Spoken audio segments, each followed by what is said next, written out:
بسم اللہ الرحمن الرحیم۔ السلام علیکم ناظرین، سورہ حشر قرآن کی 59 نمبر سورہ مبارکہ ہے اور سورہ حشر کی آخری 3 آیات اپنے گہرے معنی و مفہوم کے لحاظ سے بے حد مشہور ہیں۔ ان آیات مبارکہ میں اللہ کی صفات، اللہ سے اپنے گناہوں کی معافی مانگنے اور اللہ کی طرف رجوع کرنے کی اہمیت پر زور دیا گیا ہے۔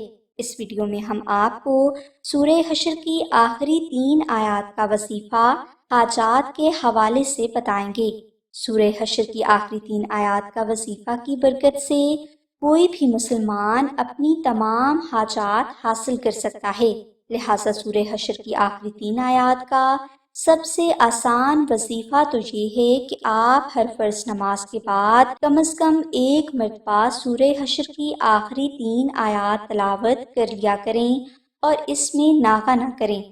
انشاءاللہ ایسا کرنے سے آپ کی تمام حاجات خود بخود غیب سے اللہ کی مدد سے پوری ہوتی رہیں گی اور آپ کو آخرت میں بھی کامیابی حاصل ہوگی۔ لیکن ضروری ہے کہ آپ سب سے پہلے ان آیات کا مفہوم سمجھیں۔ سورہ حشر کی آخری 3 آیات کا خاص وظیفہ یہ ہے کہ آپ جمعرات کی رات عشاء کی نماز ادا کرنے کے بعد اول و آخر 10 مرتبہ درود پاک ورد کریں اور اس کے بعد آپ 2 نفل نماز ہدیہ محمد آل محمد اس طرح ادا کریں کہ ان دونوں نوافل میں آپ الحمد شریف کے بعد 14 مرتبہ سورہ اخلاص تلاوت کریں۔